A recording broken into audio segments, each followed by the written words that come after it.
Bendiciones para todos ustedes, hermanos, en cualquier lugar del mundo, hermanos, en todos los lugares hasta donde llega esta señal. Sean bendecidos todos los hermanos, que la honra y la alabanza eternamente en este día sea para nuestro bendito Padre, este día de celebración, día de Shabbat, en el cual nosotros estamos guardando lo que Él nos ha instituido, pues Él nos santifica con sus mandamientos y por eso hoy estamos guardando este día de Shabbat.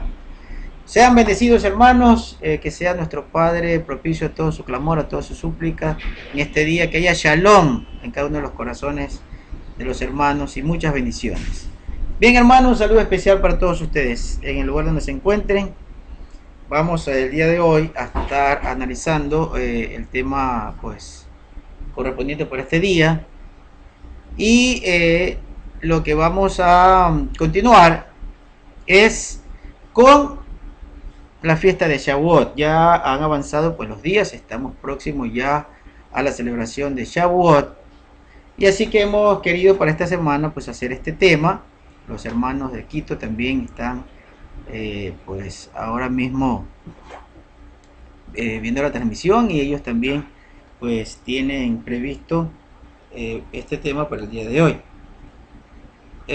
Entonces vamos rápidamente a analizar lo que es correspondiente para el tema de este día, con lo que tiene que ver con relación a esta festividad que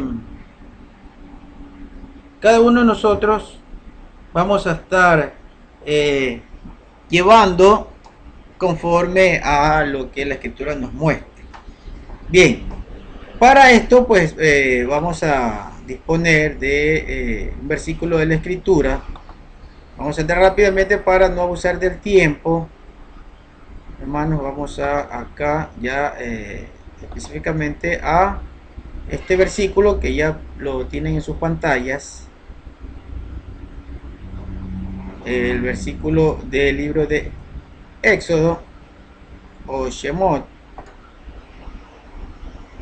Éxodo capítulo número 23.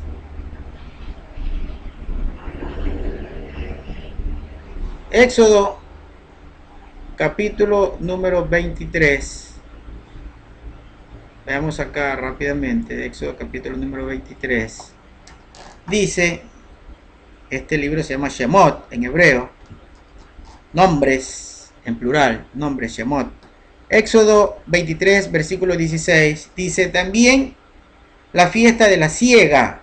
Si ustedes ven, está con letra roja ahí, y con azul la palabra hebrea para siega, la palabra katsir, que es segar o recoger, la cosecha, katsir. Pero lo que vamos a analizar es que hay dos formas diferentes acá en este mandamiento. Cuando dice que hay que recoger en la fiesta de los primeros frutos, hay que cegar, hay que katsir los primeros frutos o la primera espiga de lo que corresponde con la primavera, que es la cebada, que es el inicio del mes. Y ya acá a los 14 días pues ya se hacía la recolección para llevar los primeros frutos.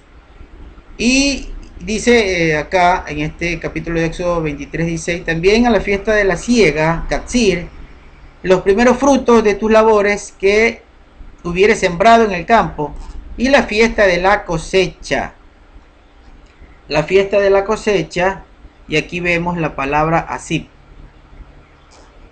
Mire, primero dice Katsir y después dice asib. Son dos formas diferentes, ¿no? ¿Cómo se las menciona? Porque son dos cosas diferentes las que se hacen. Entonces, primero habla de la recolección de los primeros frutos al inicio de la primavera. Nosotros habíamos visto que la cebada pues brota primero y luego el trigo, ¿no? Y esa es la segunda fiesta, precisamente lo que se llama la fiesta de Shavuot, la fiesta de la semana, o Pentecostés, como lo tradujeron desde el griego. Ahí hay una diferencia, ¿no? De Shemot, capítulo 23, 16, que dice primero, en lo que tiene que ver con la cebada, Katzit, ¿no? La siega de los primeros frutos. Y posteriormente la cosecha de lo que corresponde tanto al trigo como también en el séptimo mes, en la fiesta de los tabernáculos, que pues ahí también se hacía la cosecha, ¿no? Recordemos que ya para ese tiempo es el olivo, la uva, la vid, que era la que se cosechaba, ¿no? Fíjense que acá dice, después de la palabra cosecha, a la salida del año. Mire, acá haría entender que es pues al término del año, ¿no? Y por eso es importante siempre leer en hebreo, hermano. La palabra que utiliza ahí, donde traducen salida, yatzá. Salida ciertamente, yatzá significa, sí se lo puede utilizar para salir, pero es esa salida como resultado, como un resultado o como o una palabra que se usa para cuando se obtiene algo, ¿sí? Un brote o pues si nosotros lo vamos a ver, ya lo vamos a ver más adelante en la siguiente fotografía, es lo que se utiliza para, en otros versículos, para decir, por ejemplo, fructificar, ¿sí? El fruto, lo que produce, la producción de la tierra. ¿Sí? Entonces no está hablando de la salida del año en el término del año, sino lo que ha producido el campo, la tierra durante el año. A eso es que se refiere. No es la cosecha de fin de año, sino lo que se haya cosechado, lo que haya producido la tierra en el año. Así que tengamos cuidado con esto, ¿no? Por eso, hermanos, siempre les insisto que la importancia de la lectura, pero revisando el texto hebreo, la palabra hebrea.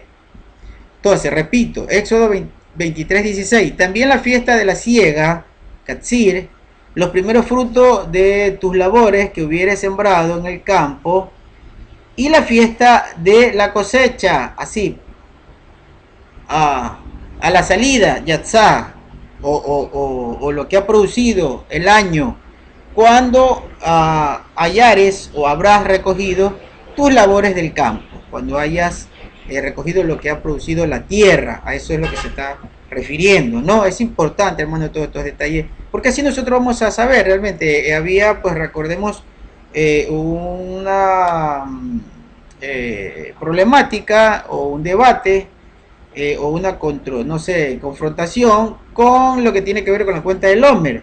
Y ahora traemos otros detalles que nos va a ayudar, nos va a apuntalar al tema del conteo del Homer, que nosotros lo estamos haciendo desde la salida de Egipto del día 15, y esto corresponde a 50 días hasta la llegada hasta el monte Sinaí, ¿no? Que pues que no es donde se lo dice por medio de las traducciones o del movimiento cristiano, sino que es en Arabia, pues, y es de eso corresponde a lo que dice Shaul en el libro de Gálatas, ¿no? Que el monte Sinaí es en Arabia. Bien, entonces sigamos a la siguiente fotografía para que podamos ver la ilustración. Acá no importa que no me vean la cara, hermano, porque realmente pues eh, mi cara no enseña nada. Entonces, pero sí podemos utilizar mejor las fotografías correspondientes a esto, ¿no? Bien, entonces, aquí estamos. Bien, miren ustedes, de pronto no se van a leer todos los dos versos, pero con lo que tengamos creo que va a ser suficiente. Dice, aquí estamos. Dice, y produjo la tierra, mire, ahí está la palabra que les estaba hablando, ¿sí? Yatzá, está codificada con la 3318, esa es la palabra Yatzá que yo les había dicho. Se los voy a comprobar. Miren ustedes, la palabra Yatzá está, ahí está, Yatzá, ¿sí? Ustedes ven, donde dice salida, ustedes ven que está después de la palabra salida, está 33:18. Miren ustedes, ahí tienen ustedes en la pantalla. ¿Sí? Ahí dice, así, está escrito en hebreo y está la pronunciación. Luego está a la salida y sigue, mire, ahí dice a la salida, está H33:18, ahí está la palabra hebrea, Yatzá, está la Yud, está la palabra Hayim, la palabra Sadet, perdón, la letra Sadet, ahí ustedes la tienen.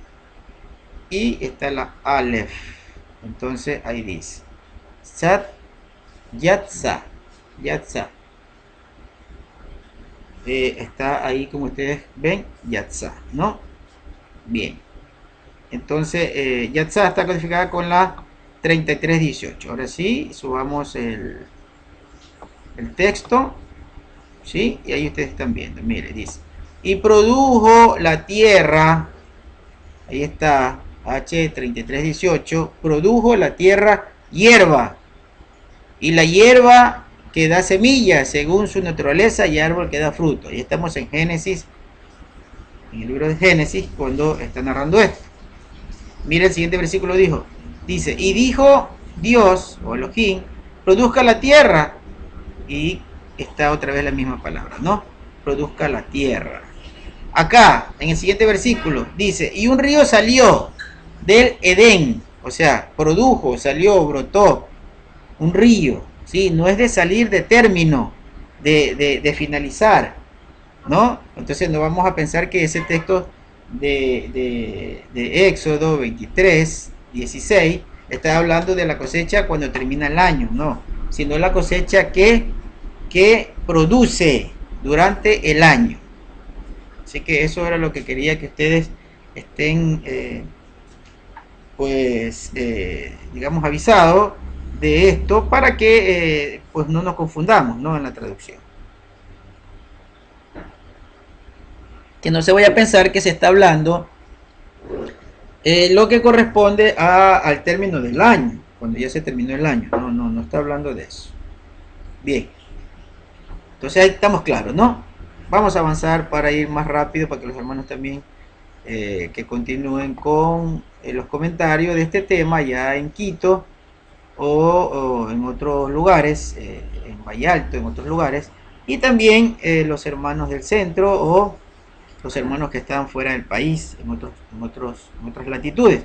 Y aquí también pues ya tenemos también otra intervención de otro hermano, así que pues vamos a avanzar rápidamente, hermano. Entonces Shavuot, una cuenta de 50 días a partir de la salida de Egipto, y ya vamos a demostrar eso también, ¿no?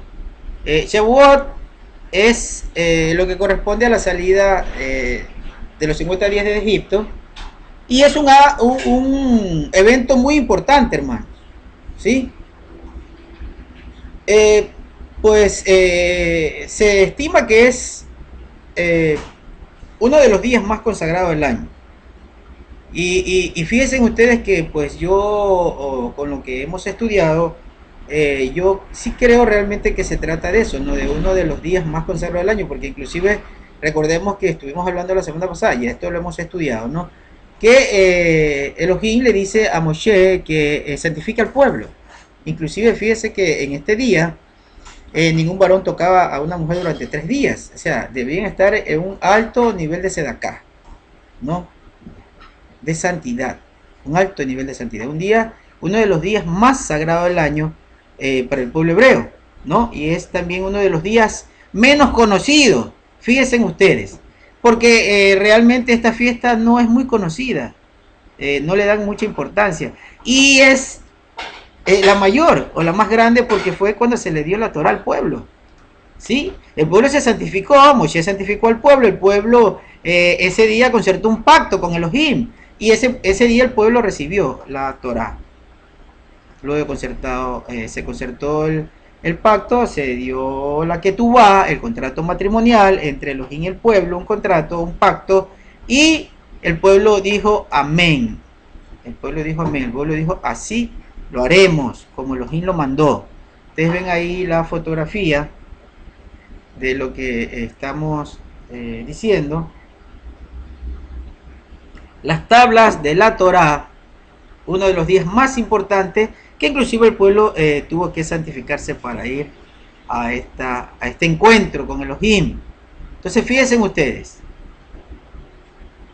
Y pues, bueno, pues hay personas que escriben y dicen, pues, es irónico que Shavuot sea una festividad tan poco conocida, porque en realidad Shavuot conmemora el evento más importante de la historia del pueblo de Elohim. ¿Por qué, hermanos? Porque es la entrega de la Torá en el monte Sinaí. 50 días luego de salir de Egipto, esa es la cuenta del Homer, y llega al día de la entrega de la Torá en el monte Sinaí.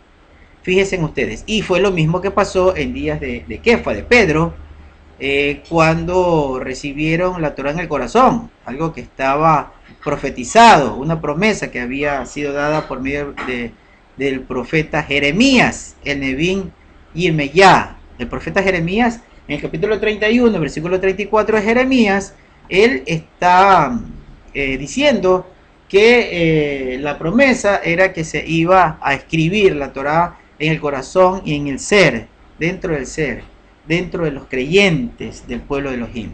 Entonces fíjense ustedes, hermanos, que ahí está representado el día más importante, el día mayor, más grande de la historia del pueblo hebreo cuando recibe la Torá. Bueno, hay muchos días importantes, ¿no? Pero este es un día de mucha importancia porque reciben las ordenanzas, los estatutos, la voluntad de su creador, de su hacedor, de su formador, de Elohim Sebaot, del Dios de los ejércitos. Yahweh es su nombre. Bien, entonces vemos ahí eso que estábamos diciendo, un día poco conocido. ¿Sí? ¿Por qué? Porque, hermano, ni siquiera hay símbolos. ¿Sí? Ni siquiera tenemos un símbolo para Shavuot, ¿cierto? Como por ejemplo ocurre con otras festividades, ¿no? Con otras festividades pues sí hay los símbolos. Por ejemplo, en lo que tiene que ver con Pesaj, con lo que tiene que ver con panes sin levadura, ahí está el matzá. El matzá pues es el símbolo de la fiesta de los panes sin levadura, ¿no? Y ustedes pues lo ven. O por ejemplo en Yom Teruah, ¿no? El shofar. O por ejemplo en la fiesta de cabañas, en Sukkot, pues ahí están las palmeras y todo lo que tiene que ver. Pero en Shavuot pues no tenemos un símbolo, ¿no? No representamos la fiesta con un símbolo. Entonces eso es lo que pues seguramente por eso no es muy vistosa esta fiesta, no como que no se le presta la atención adecuada, ¿sí? Shavuot es la combinación de la cuenta del Homer de 7 semanas de largo, que comienza después de Pesach. El mismo nombre significa semanas. Es reconocimiento a las semanas de peregrinación hasta el Sinaí, dado que Shavuot ocurre 50 días después del primer día de Pesach. Es bueno, se la traduce o es conocida como Pentecostés, ¿no? Porque viene de esa palabra griega que significa 50, ¿no? 50 días. Entonces, como les decía, ¿quién pues le ha prestado la atención debida a Shavuot, fiesta de la semana, Pentecostés? Del movimiento cristiano, pues no se le realmente no se le está prestando pues atención a nada de las fiestas que están en la escritura, pero no tiene mayor trascendencia, ¿no?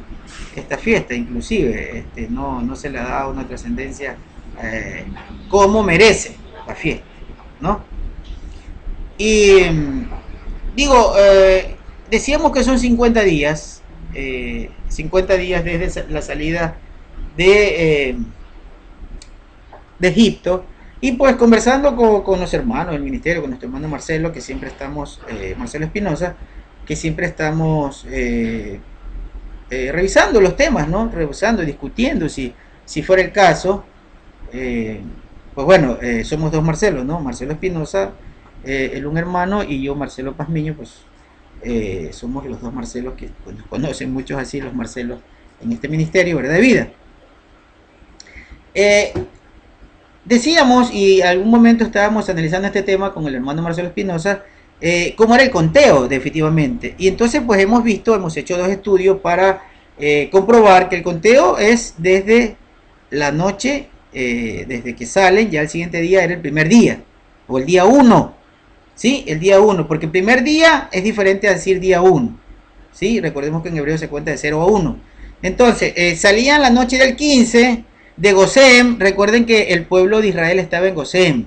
Y el decreto salió desde Ramsés, ¿no? Desde el pueblo donde estaba Faraón. Entonces, claro, Moshe iba a la presencia de Faraón, ¿no? A donde él estaba, pero Gosén estaba, digamos, geográficamente, pues en otro sitio, no era en el mismo sitio donde estaba Faraón. Porque recordemos que era una abominación para los egipcios que pastores de ovejas vivan dentro de su territorio. Pues ellos estaban en otro sitio geográfico, ¿no? En el mismo contorno, pero en otro sitio, en Gosén. Entonces, había la inquietud de entender desde cuándo es que había que contar, ¿no? ¿Desde cuándo? Bueno, habíamos analizado el tema que son 50 días. 50 días, los 50 días son a partir de la salida de la noche que salieron. Desde la misma noche, de hecho, hay versículos que en Salmos y otros versículos que habla de eso, referente cuando Elohim dice desde que te saqué de la mano, inclusive en el profeta Jeremías, cuando habla referente a la promesa, dice que la renovación del pacto, del Brit Hadashah, no va a ser igual que el que él concertó con los padres, con los primeros, con los patriarcas de la salida de Egipto, desde que los tomé de la mano cuando los saqué de Egipto, desde el día que los tomó de la mano para sacarlos. Es desde el día que se decretó la salida, hermano. Y tenemos otra referencia que nos apuntala, que nos ayuda a comprender que es desde el día que lo toma de la mano, desde el día que se decreta. Que eso es importante, que estábamos analizando con el hermano Marcelo, pero bueno, acá encontré, hermanos, algo que nos va a ayudar. Daniel 9:25. Daniel 9:25. Mire lo que le dice el ángel, el malaj, le dice a Daniel, luego de que oró, le dice, bueno, fueron oídas tus tefilot, tus oraciones, tus plegarias, tu ruego, tus súplicas fueron oídos. Entonces, yo he venido a decirte lo que va a acontecer con tu pueblo. Entonces él le comienza a hablar sobre las 70 semanas. Pero miren lo importante que dice aquí, Daniel 9:25. Sepas pues y entiendas. Miren que les traigo las palabras codificadas para que sepan y puedan buscarlas si se requiere el caso, cada una de las palabras, ¿no? Dice, sepas pues y entiende que desde la salida, mira, aquí está la palabra salida y no es la misma que nosotros hemos visto, donde supuestamente dice de la salida de la cosecha del año, ¿no? No, esta es otra palabra. Esa era la palabra yatzá, que es fructificar, ¿no? Que produce, o la salida, pero una salida en el culmino de algo, ¿sí? Cuando termina el proceso de la siembra, pues ya sale en el año, las veces que salga la cosecha. Acá, mire, está para... Lo que pasa es que ese es el problema del español, las traducciones. Usan las mismas palabras, pero en hebreo son otras, ¿no? No, deberían de dar realmente una definición muy bien. Por eso yo creo que hay que hacer una obra, una labor, una revisión de estas versiones para tratar de llevar realmente un sentido bien ilustrativo, ¿no? Que se utilice muy bien, que sirva de ilustración para el lector. Entonces, Daniel 9:25. Sepa pues y entienda que desde la salida, aquí utiliza la palabra, mire, está la palabra motzah, ¿sí? Aquí vemos la mem, aquí vemos también la palabra sadek, vemos la palabra sadek. Recordemos que la sadek es, la pronunciación es de T con S, ¿no? Por eso aquí dice motzah, motzah, aquí vemos la mem, vemos la bao con sonido de O, porque recordemos que la bao es una semivocal, ahí se le utiliza con sonido vocal, y como la sadej es pronunciación de la T con la S, entonces al final con esa Aleph suena Motza. Entonces, Motza significa decretar, ¿sí? Un decreto, un pronunciamiento, ¿sí? Un pronunciamiento. Por ejemplo, cuando los jueces juzgan algo, ¿sí? Entonces usan la palabra Motza, ya se decretó algo, ya se concluyó.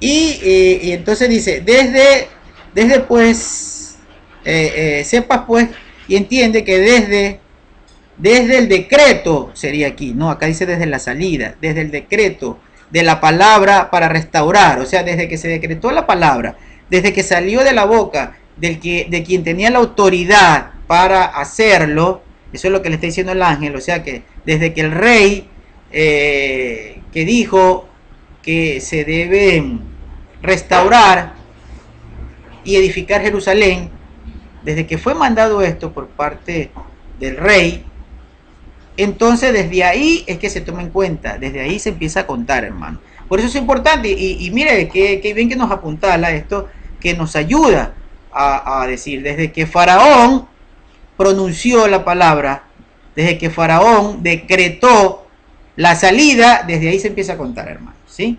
Acá nos ayuda este verso, ¿sí? Sepas pues y entiende que desde que se decretó Motzá, la palabra para restaurar y edificar a Jerusalén hasta el Mesías príncipe, habrá 7 semanas y 72 semanas, ¿sí? Se empieza a contar desde ahí, hermano, desde que se dio el decreto.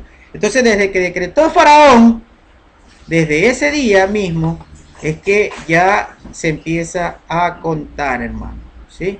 Mire que necesario es pues escudriñar la escritura y revisarlo todo, ¿no? ¿Qué es necesario, hermano? Realmente es muy necesario ir a la investigación, una investigación pues bien hecha, bien revisada, ¿no? Y que nos ayuda pues realmente muchísimo, ¿no? Realmente nos ayuda muchísimo. Bien.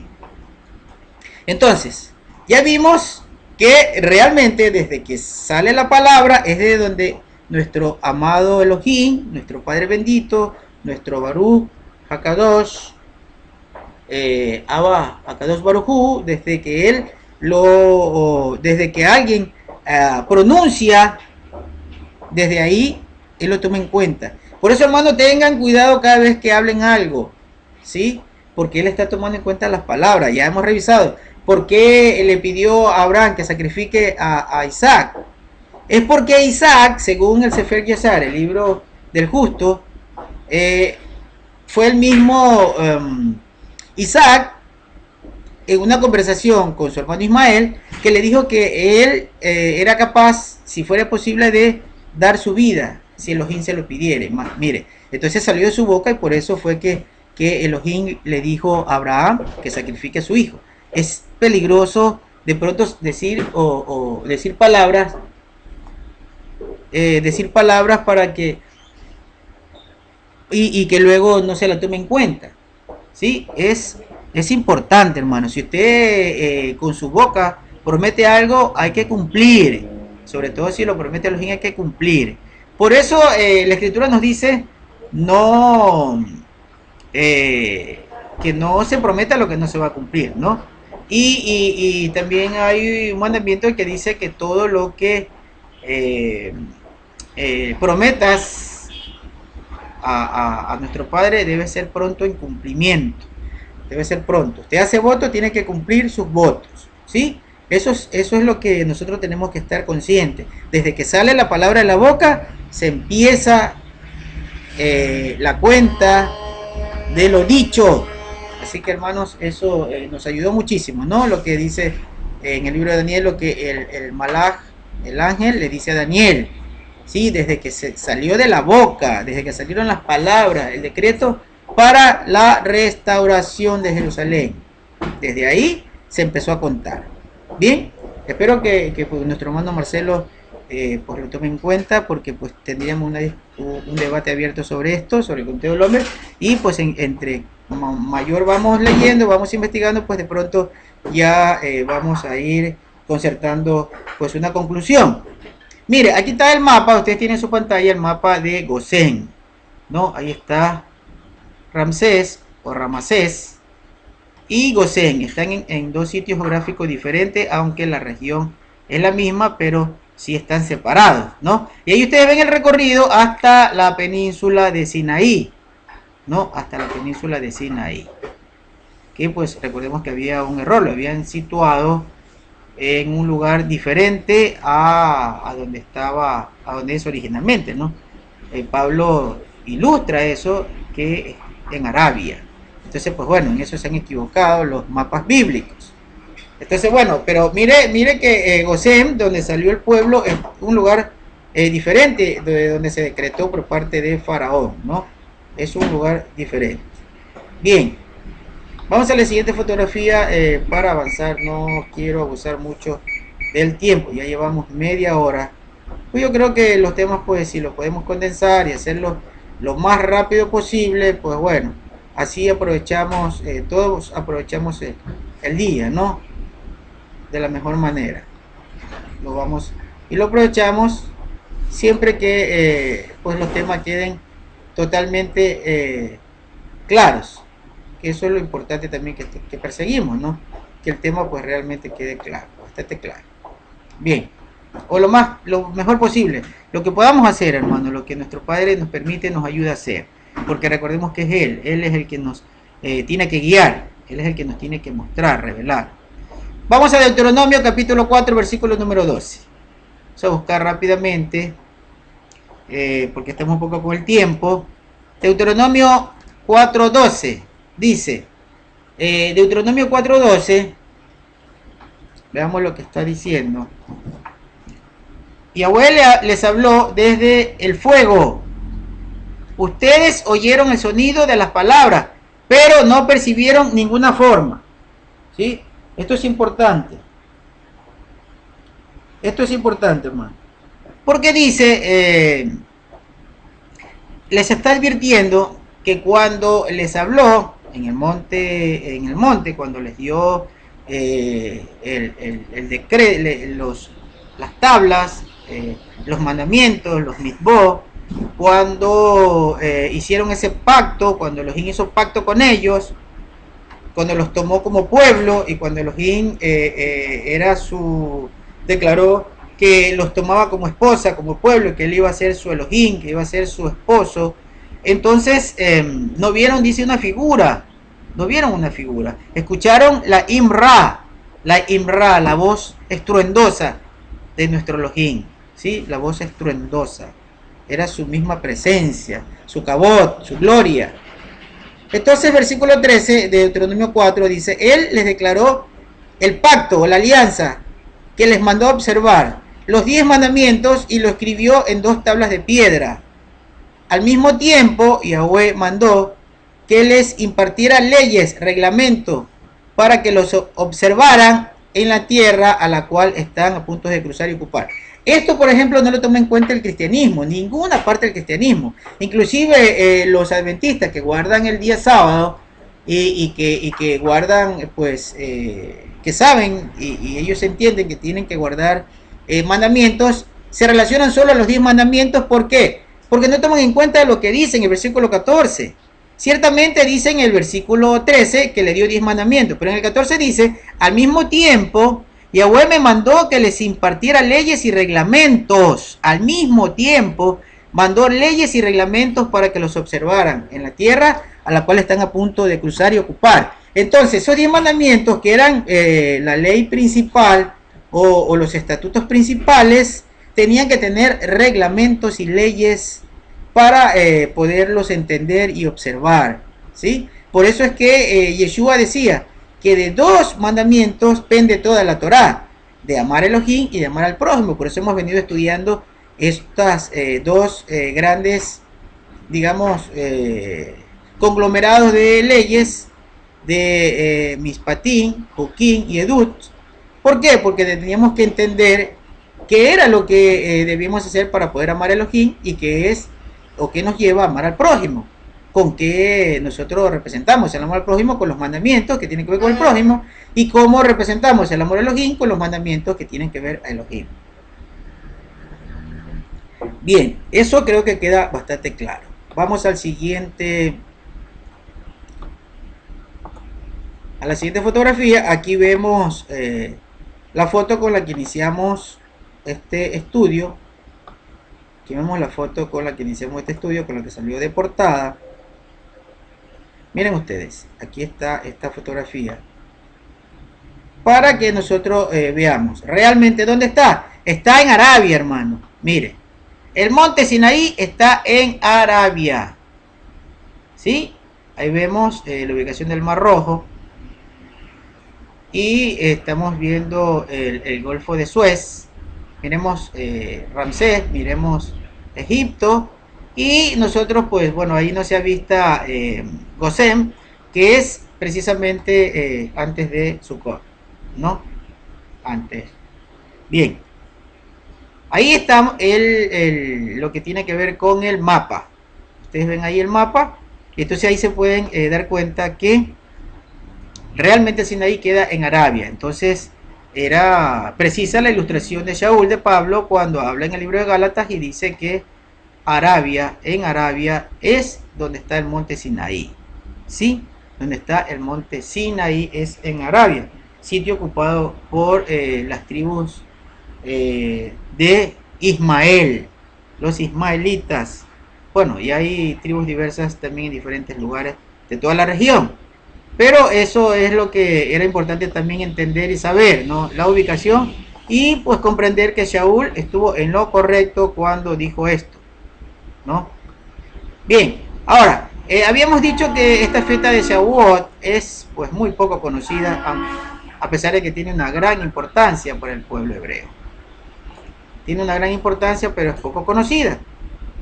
Así que pues vamos a ver un poco cómo es el festejo en la sinagoga, porque eso también nos ayuda bastante, ¿no?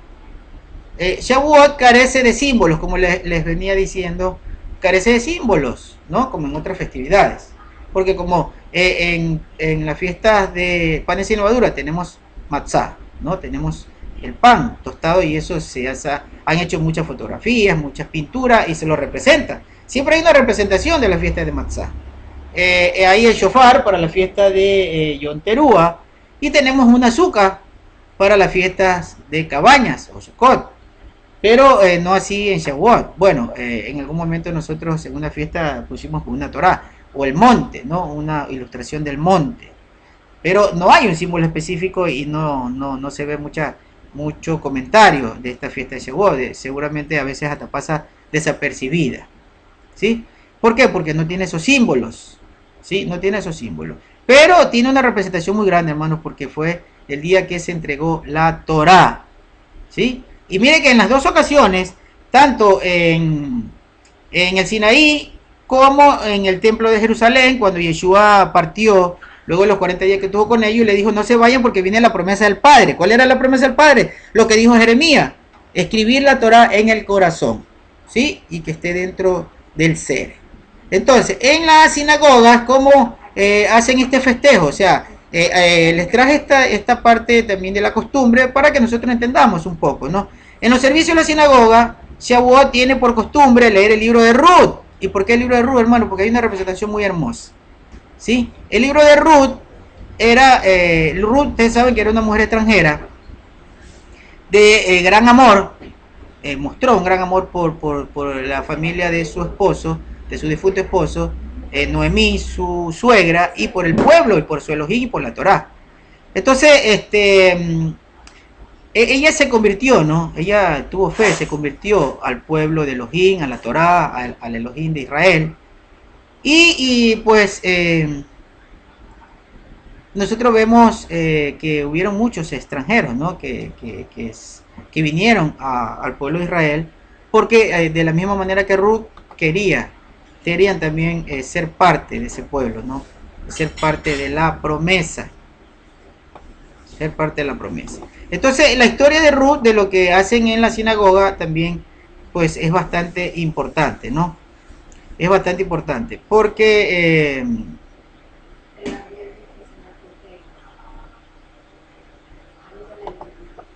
digo, una suma importancia lo del pueblo, los extranjeros como Ruth, que vinieron al pueblo, personas que quisieron anexarse al pueblo de Israel. Ruth, por ejemplo, hizo una historia muy grande y de ella pues sale inclusive la descendencia, ¿no? Bien, entonces, Deuteronomio 4:12 dice, les habló desde el fuego, 4:12, bueno, este ya lo leímos, ¿no? Este 4:12 que decía que ninguna figura se vio cuando ustedes vieron, cuando escucharon la Imra. Estábamos contando la historia de Ruth, de lo que hacen en las sinagogas. Bien, entonces pongamos en la ilustración de lo que continúa respecto de la costumbre.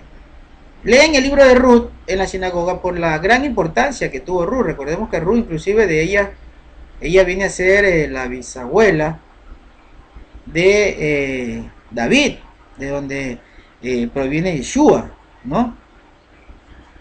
Ella se casó con Bosh, recordemos, con un príncipe del pueblo. Bosh, él la redimió, la tomó por esposa y de ahí pues sale la descendencia de David. Cuando Bosh llegó a los 80 años se casó con Ruth, ¿no? Esta es una parte histórica que hay. Por quien un libro de la Torá, que también se acostumbra a leer algunas comunidades, lleva el nombre de Ruth, ¿no? Ese es el nombre que le dieron a este libro. Y acostumbran, ¿no? a leerlo dentro de las sinagogas. Entonces, estábamos diciendo que Bosh, según la tradición, según la historia, tenía aproximadamente unos 80 años de edad, ¿no? Se cuenta que el abuelo de Ruth, en los libros históricos, que el abuelo de Ruth era poderoso. Dice que era el rey de Eglón de Moab. El rey Eglón de Moab era el abuelo de Ruth, porque Ruth venía de la casa real. Era una reina realmente en Moab. O sea, era una princesa. Y descendencia pues de su abuelo, que fue el rey Eglón. Sin embargo, Ruth prefirió transformarse en una mujer común, ¿sí? En una mujer común judía. Y dejó su casa real, dejó de ser princesa de Moab. Fíjense ustedes, por amor a Elohim, por amor al pueblo, por amor a la familia de su esposo. Todos sus sufrimientos y desgracias no hicieron vacilar la gran devoción que sentía hacia su nuevo pueblo. Aún entre las modestas y hermosas doncellas de Judá, Ruth sobresalía, dice, por sus encantos propios, su modestia, su piedad, su devoción y sus desinterés. Se hizo una persona muy célebre, Ruth, dentro del pueblo, ¿no? Bueno, ella se convirtió, no se convirtió al judaísmo, se convirtió a la Torá, se convirtió al pueblo de Israel, ¿no? Eso es algo importante que nosotros también debemos de saber. ¿Qué es lo que ocurrió con esta mujer, Ruth? Porque en la fiesta de Shavuot, pues, la costumbre judía es leer este libro, ¿no? Por eso les traje un recuento de esto, por si a alguien de pronto le interese la tradición judía con relación a esto, ¿no? Bien, la siguiente fotografía dice también esta literatura, cuán ricamente fue recompensada, se convirtió en una princesa de Israel, porque ella no quiso ser princesa de Moab, sino que vino como una mujer común del pueblo hebreo, del pueblo israelita, y pues, pero sin embargo ella se convirtió en una princesa de Israel. Y claro que es una princesa de Israel porque se casó ¿con quién? Con Bosh, y Bosh era un príncipe. Y fíjese que ahí viene el linaje real. Entonces, ella inclusive, ella todavía estaba viva cuando David nació y cuando David fue rey. Ella estaba viva. Y se dice que todavía estaba viva cuando Salomón tomó el reino. Se dice, hermanos, que todavía estaba viva Ruth. O sea, era un personaje, Ruth. Todo un personaje. Ella fue la esposa del juez y gobernante. Fue la tatarabuela del rey David, ¿no? Y vivió, como les decía, lo suficiente para ver no solamente el glorioso reino de David, sino también a Salomón, cuando Salomón estuvo en el trono. Llevamos ya 45 minutos aproximadamente, un poquito más. Ya estamos al término. Vamos a poner, ya creo que las tres últimas fotografías. Terminamos este recuento histórico que me parece bastante interesante, ¿no? Lo que se dice de Ruth, del tiempo que vivió, pues realmente se convirtió en una princesa, nada más y nada menos que la mujer de Bosch, que era un príncipe, un juez, y luego la abuela de un rey, la bisabuela y tatarabuela de un rey, ¿sí? Entonces, miren ustedes, esa no era la fotografía. Vamos a la siguiente. Bien, aquí está. Ya están en sus pantallas. Siempre a ustedes le va a salir un poco de retraso. La voz siempre va a salir primero. Y la fotografía, ¿por qué? Porque van en diferente tiempo, ¿no? La voz y la parte de la gráfica, ¿no? Seguramente por lo pesado que es la gráfica, pues lo lee, lo transfiere en otro tiempo diferente, ¿no? Pues tiene que descodificarse el sistema, bueno, eso lleva un tiempo. Entonces, en Shavuot es costumbre decorar las sinagogas con ramas y con flores, ¿no? Como les decía, cuentan la historia de Ruth, leen el libro de Ruth en esa festividad. Eso es una costumbre de la tradición judía. Bueno, me parece interesante y bonito por todo lo que narra, porque recordemos que también fue en el tiempo de la cosecha. Ustedes se van a acordar que Ruth entró a la propiedad de Bosch en tiempo de la recolección, hermanos, y por eso es que toma importancia en esta festividad del libro de Ruth, y por eso es que se lo lee, ¿sí? Porque ahí habla mucho de la cosecha, ¿no? Inclusive de la misericordia que hace Bosch guardando Torah. Todo lo hizo él enmarcado dentro de la Torah, porque inclusive cuando iba, nos cuenta el libro de Ruth, que cuando él antes de redimirla, es decir, antes de tomarla como esposa, él primero fue a un pariente más cercano, según dice la Torah, que era el que la tenía que redimir. Cuando su pariente más cercano no la redimió, entonces él vino a redimirla y la tomó como esposa. Sí, pero él ahí se ve la Torah cumplida con este juez. Era un juez justo, ¿no? Era un gran juez, Bosch, que era un príncipe del pueblo. Bien, en Shavuot es costumbre decorar la sinagoga con ramas y flores. Esto es porque el monte Sinaí floreció en el día que se entregó la Torá. Miren ustedes eso, y eso lo dice también, ¿no es cierto? Está escrito. Dice, la escritura también asocia a Shavuot con la cosecha de trigo y frutas, y marca el momento en que se traían los primeros frutos a la presencia de Elohim como una expresión de gratitud.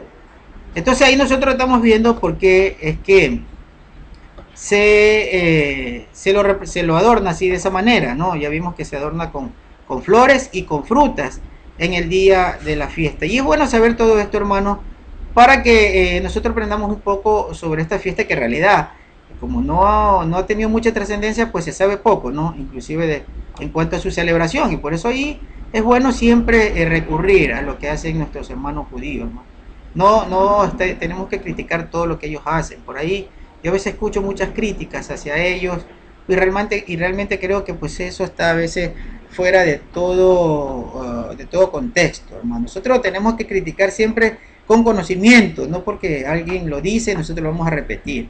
No, hermano, la crítica es con conocimiento. No se puede, nadie puede ir a criticar algo si no lo sabe a ciencia cierta. Bien, estamos en 49 minutos, ya vamos al minuto 50 y les traje este último verso de la Torah en el libro de Números, Bamidbar o Números, capítulo 28, versículo 26.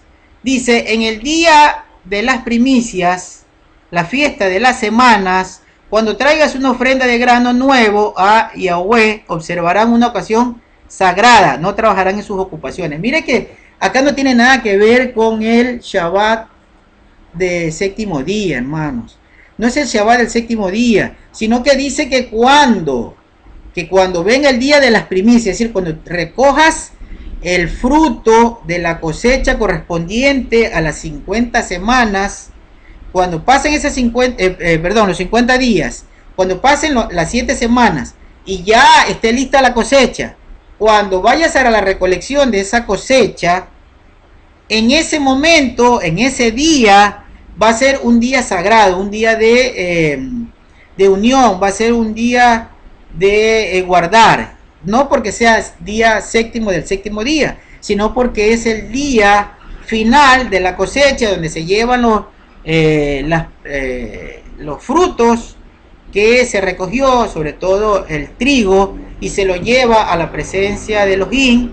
Entonces el sacerdote hace el ceremonial y ese día va a ser un día sagrado, una ocasión sagrada, un día de guardar, una conmemoración santa, ¿ya? Y así es como hay que hacerlo, y eso es lo que nosotros lo vamos a celebrar. Bien, hermanos, entonces acá la Torah pues nos ayuda a entenderlo. No se trata de un séptimo día, se trata de un día de cese de trabajo, un día de apartarse